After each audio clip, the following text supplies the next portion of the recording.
I think it goes back to just this primitive thing of gathering around a fire. Mm-hmm. Everyone circling the hearth and coming together over like a big feast or something like that. You know what I mean? Yeah. We all have to eat every day, but the thing that makes food really fun is when you eat with other people and when you come together at a table. We all know we need to eat food in order to, physically live. But Sohla El-Waylly thinks about food in a much deeper way. She sees food not just as a way to fill your body with nutrients, but as a way to be creative, to engage with culture, and to bring people together. She's written recipes for Bon Appetit and the New York Times cooking section, been honored as one of the Time 100 Next in 2021, served as a guest editor of the 2022 edition of the Best American Food Writing Anthology, and hosts her own cooking show on the History Channel. And her new cookbook, Start Here, aims to help new cooks find their way in the kitchen to help food become more than just something to eat. I'm Charlotte Alter, senior correspondent for Time, and this is Person of the Week. El-Waylly joined us just a few weeks after giving birth to her first child, and frankly, I was shocked and thrilled that she was able to make it into our studio.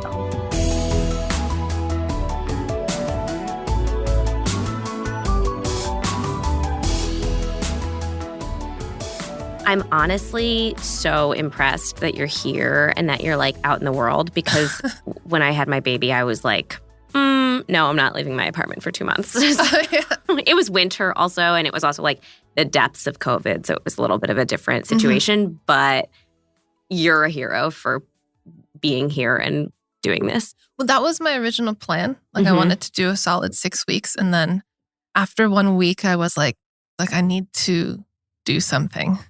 Yeah, I was just starting to feel like a food machine. Yep. Mentally, it's quite an adjustment. It's like a full-time job. And it's also physically and psychologically exhausting. Yeah.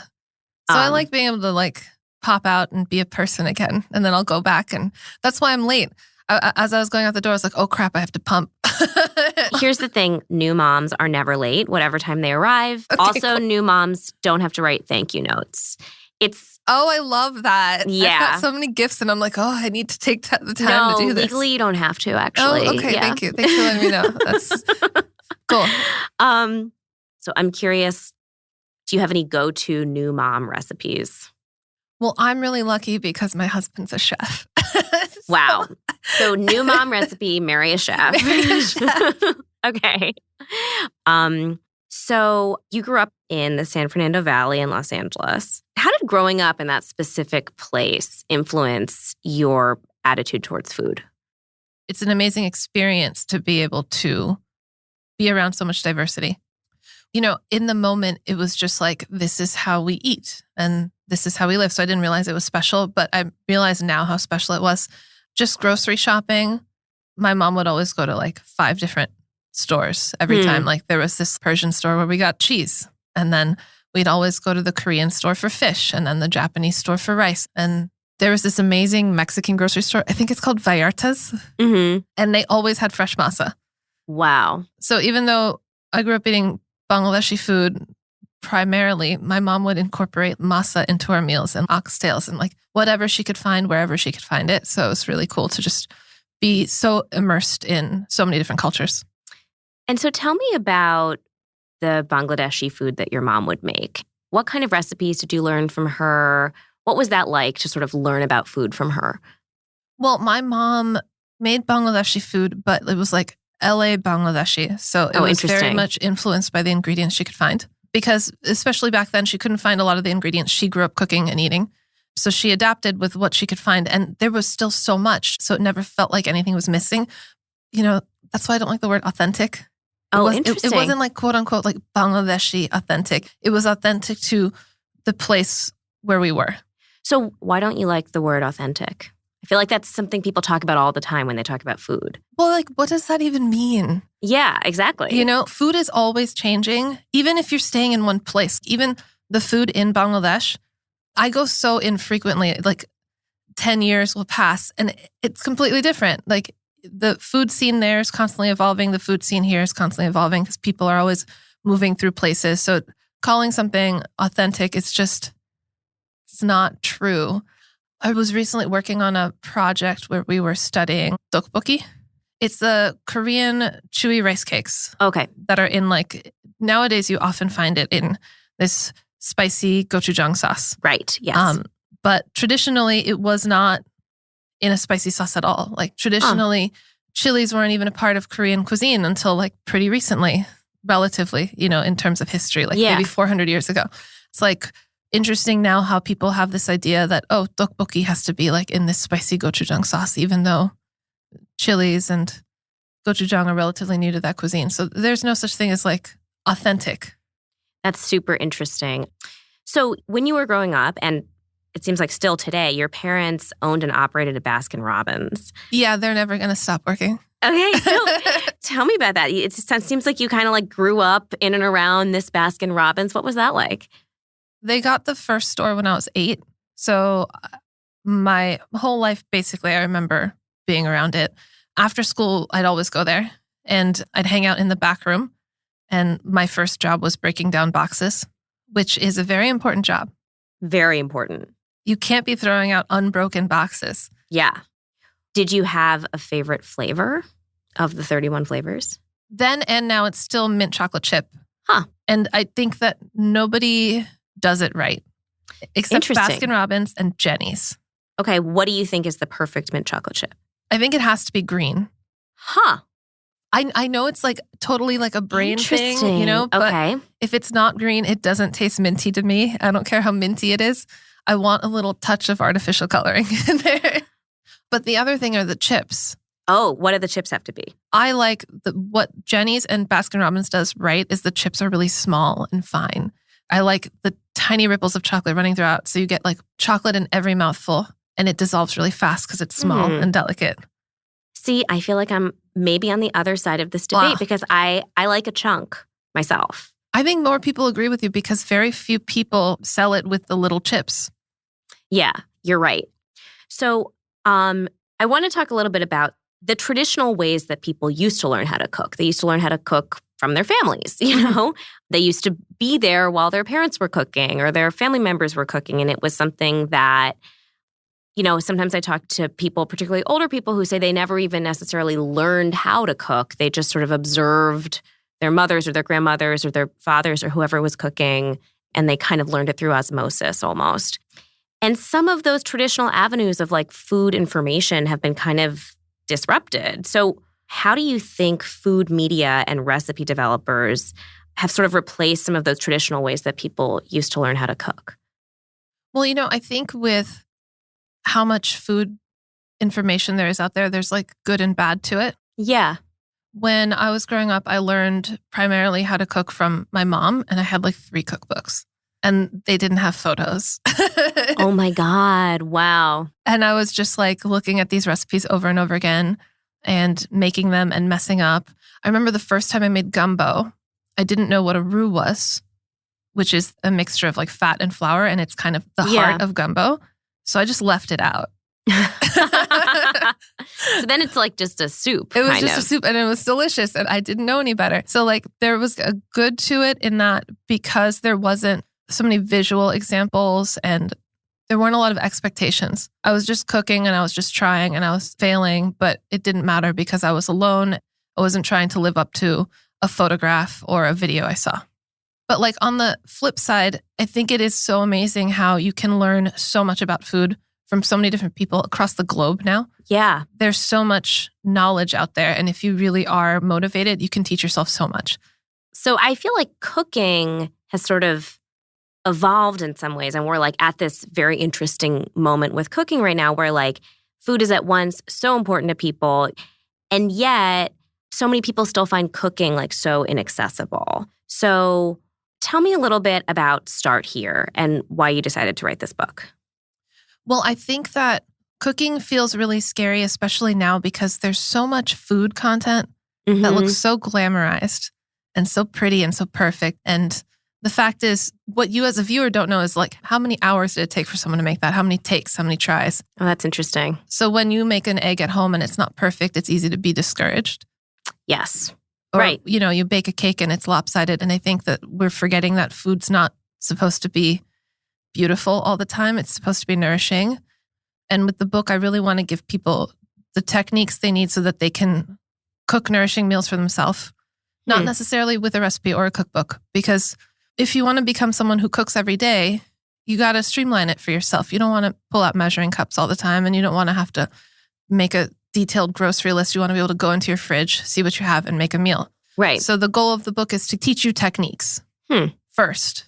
And then the recipes are there to help you practice those techniques. And then ultimately the goal is that you go away with this deeply ingrained knowledge so that you can cook from your intuition. Like, I want to build your culinary intuition so that you can just cook freely every day. So what I think is really interesting about Start Here is that the recipes kind of run the gamut of cuisines. You have recipes from all over the globe. Why was it important to you to cast such a wide net? I didn't do that intentionally. For me, I was trying to work with a small pantry as much as possible because I didn't want you to buy a whole bunch of stuff for like a beginner's cookbook. Yeah. But I just want to show you how much fun you can have with a small pantry. Like lemons. Everyone's got lemons. Lemons are everywhere. And there's like so many cool things to do with lemons in the book. A couple of my favorite recipes highlight lemons. There's a charred lemon risotto.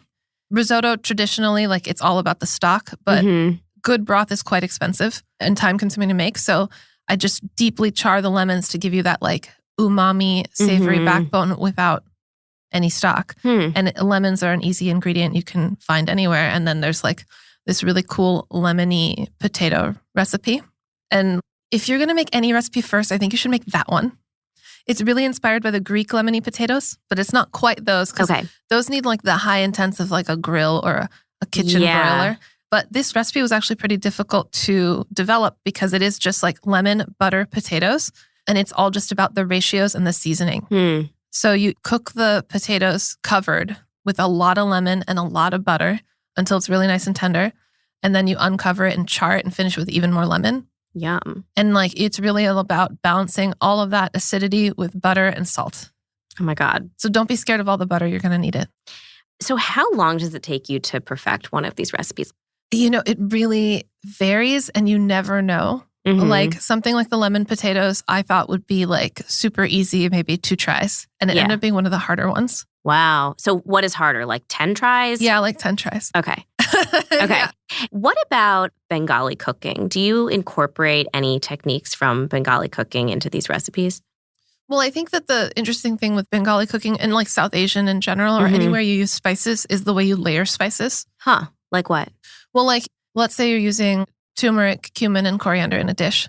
You don't just add it once. Like you might start with some spices in the oil before you add anything else. And that's going to really extract the oil-soluble flavors. And you're going to let it cook in that flavorful oil braise for a long time. And then you might finish the dish again with like those spices that are whole and sizzled and fat and poured on top. I think it's really interesting using one thing a couple of times in a couple of ways to really layer flavors and like make something really complex, even though you're just using those 3 spices. So to your mind, how much of cooking is about ambition and how much of it is about ease? I like both. I love a project. Like if it's a Sunday or even a whole weekend, like one of my favorite things to do is to just make mole negro. And my husband and I will turn it into our whole weekend. We'll go to the store and get all of the dried chilies. And then every single ingredient has to be toasted or fried separately and then blended and then it's cooked down and then it splatters everywhere. You got to scrub down your whole kitchen. And wait, so what is mole negro? Can you explain it? It's Mexican. It's like one of their mother sauces. It's like a black reddish hue. There's a lot of different kinds of mole in Mexico and they're all so complex and so flavorful.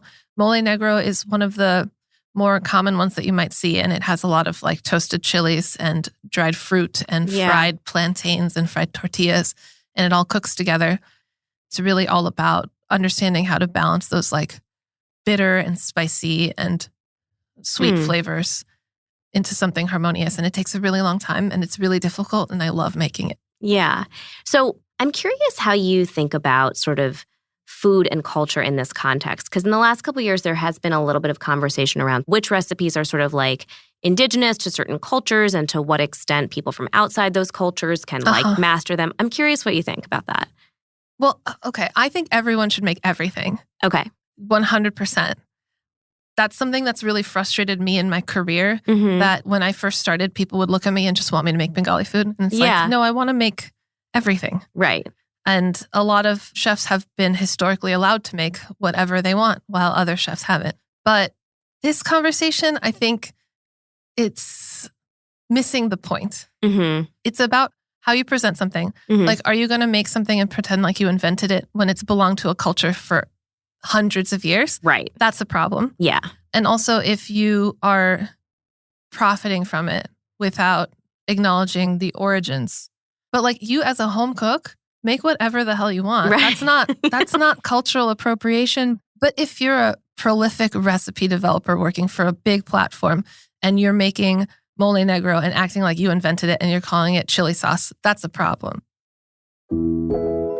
More with chef and cookbook author Sohla El-Waylly about what she's learned from the food world and how it's changing when we come back.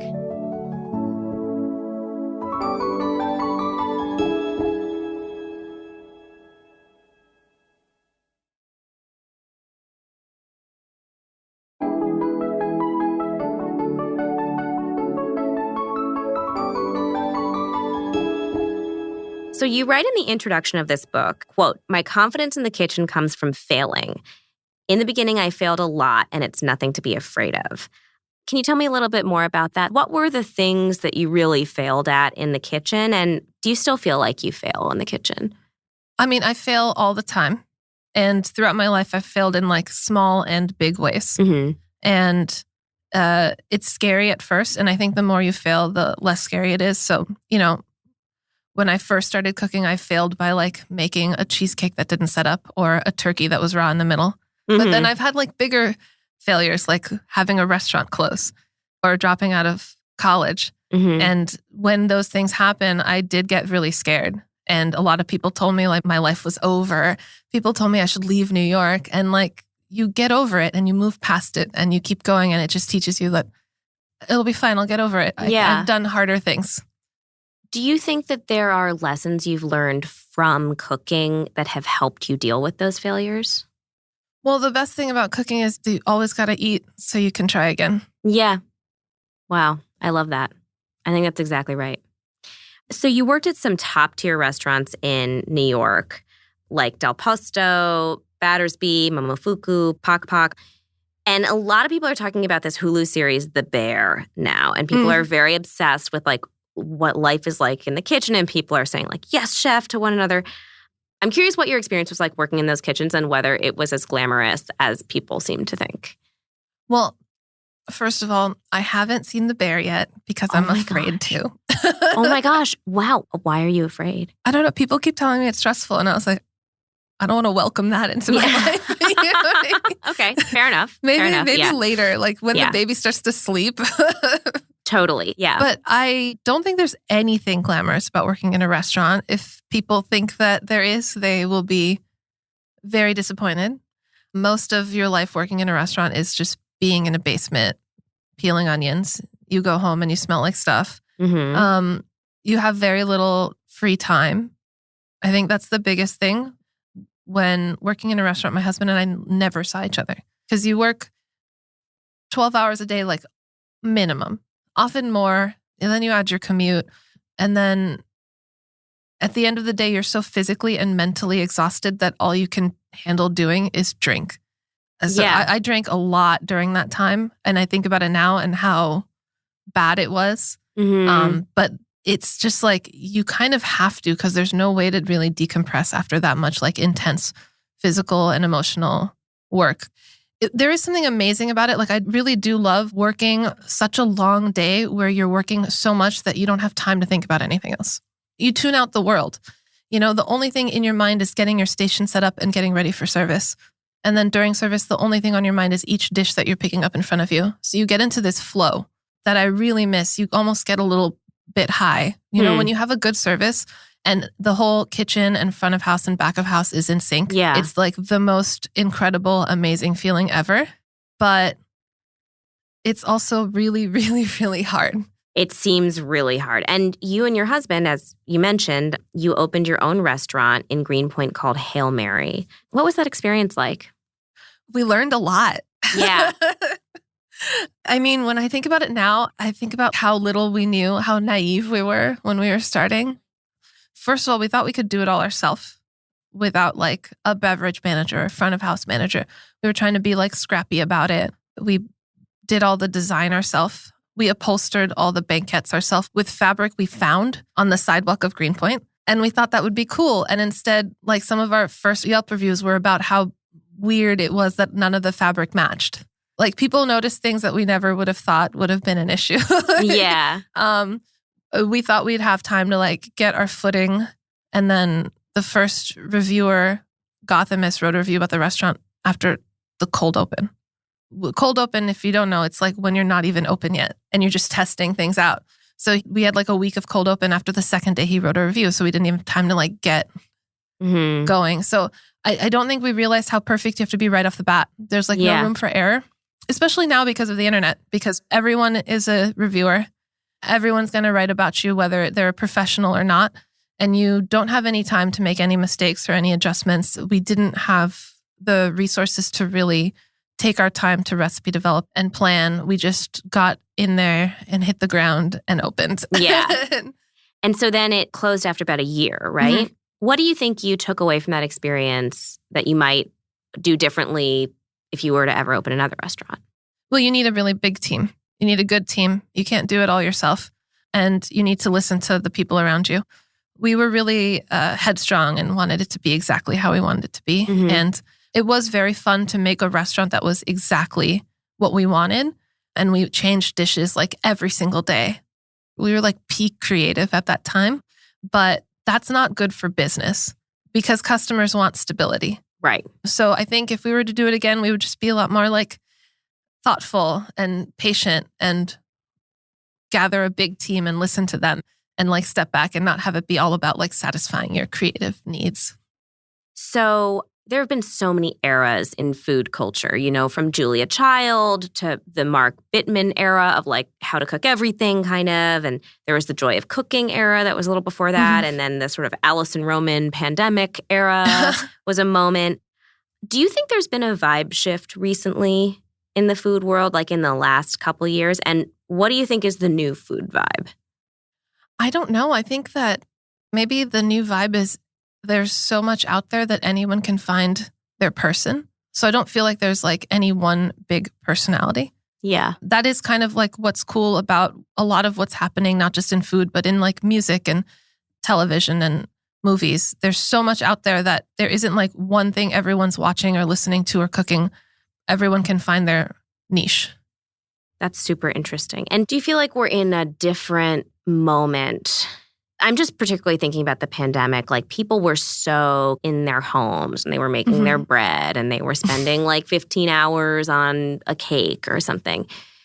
What do you think post-pandemic food culture is going to be like? What do you think people are looking for in their relationship to cooking? Well, I think there's this group that is much more appreciative of people who work in the food industry. Restaurants and recipe developers, they understand how much work goes into it now because they've washed a lot of dishes. And then there's the other side of people who think they know everything now. And they're even harder on you. Oh, wow. That's so interesting. Just from speaking to my friends who are still in the industry, it seems like a lot of the treatment towards front of house staff by customers is worse for some reason. There's like a weird entitlement vibe. A lot of the worst of it happens to the hosts because they're the first point of contact. Right. So, you know, it doesn't sound like there's improvement from the customers, but it does sound like there is improvement with the managers because a lot of the people who are running kitchens now are like part of this new wave trying to do it differently. I'm curious if you feel like there's like a new cohort of chefs and food creators coming up and recipe developers. Do you feel like there's a new guard of other people like you who are sort of breaking open the food world a little bit? I mean, there's a lot of people right now who I think are doing interesting stuff. What I think is great is they're not working with like a large media company. They're doing it on their own because the audience now can pick who they want to see. And there's more people who might not have gotten a platform. Like one of my favorite creators right now is Alexis Nicole, the Black Forager. And I learned so much from every single one of her videos, and she's doing it totally on her own. And I don't know if something as niche as like foraging could have gotten such a big audience if she had to go through like a big media Yeah. conglomerate or something like that. That's interesting. Do you feel like the big food media conglomerates, I feel like they're almost obsolete at this point for exactly the reason that you say. Like food creators can go straight to their audience. So what do you think would be the role of a food media conglomerate, given that food creators don't even need them? Well, it kind of seems like it's working in the reverse. Like people are getting really popular on their own. Like another person I love is Carolina Glenn. Mm-hmm. Like people like her are doing really well on their own. And then the food media is just trying to keep up and trying to produce content like them or produce content with them. I do think they might be obsolete soon. Mm-hmm. Yeah. I mean, it's like, listen, social media is changing all forms of media, not just the food media. So that wouldn't surprise me. Mm-hmm. So what's next for you after this book comes out? I don't know. Yeah. I'm working on another book, but I'm going to kind of take my time on that because I can like work on a book, slowly and Totally. intermittently. Yeah, definitely. So we've spoken so much about all that you've done to shape the food world, but now we want to ask you a couple questions that look at some of the everyday things that shape you. And this is a segment we like to call The Last Time. Okay, when is the last time you cooked your favorite recipe and what is it? Wow, this is hard. I love making pie. Okay. And I made a pie this summer with some of those fabulous sour cherries. Oh my God. Favorite thing is to do sour cherry pies during sour cherry season. And I love that they're only around for 2 weeks. It makes it extra special. Yeah. When is the last time you injured yourself in the kitchen? Oh, that's been a while. Oh, I'm going to cut myself today now that I said that. Yeah. Okay. When's the last time you dressed up for Halloween and what were you? Last Halloween, Ham and I dressed up as Bob and Linda from Bob's Burgers. That's a very good costume. When's the last time you just gave up and ordered in? Last week. What did you order? We got no sleep. We ordered from Domo Domo, hand roll place. Fantastic. I love that place. Yeah. When's the last time you had fast food? I was really craving McDonald's during my pregnancy, so I got some chicken nuggets, French fries. Delicious. Perfect. Sohla, thank you so much. This was so fun. Thank you so much for being here. Yeah, thank you for having me. Sohla El-Waylly's cookbook, Start Here, Instructions for Becoming a Better Cook, will be on shelves starting October 31st, wherever books are sold. Thank you so much for listening to Person of the Week. If you like what you heard, don't forget to subscribe wherever you get your podcasts, and we really love to hear from you, so send your tips or thoughts on our show to personoftheweek@time.com. I'm Charlotte Alter. See you next week. Person of the Week is hosted by Charlotte Alter. It's produced by Nina Bisbano and India Witkin. Our senior producer is Ursula Summer. Our story editor is Katie Feather. This episode was mixed by Bob Mallory. Our theme music was composed by Billy Libby. Joseph Frischmuth is our fact-checker. Person of the Week is a co-production of Time Studios and Sugar 23. At Time, our executive producers are Michael Erlinger and Sam Jacobs. At Sugar 23, our executive producers are Mike Mayer, Michael Sugar, and Liam Billingham. Sasha Matthias is the head of audio at Time. You can find us online at time.com/personoftheweek and wherever you get your podcasts.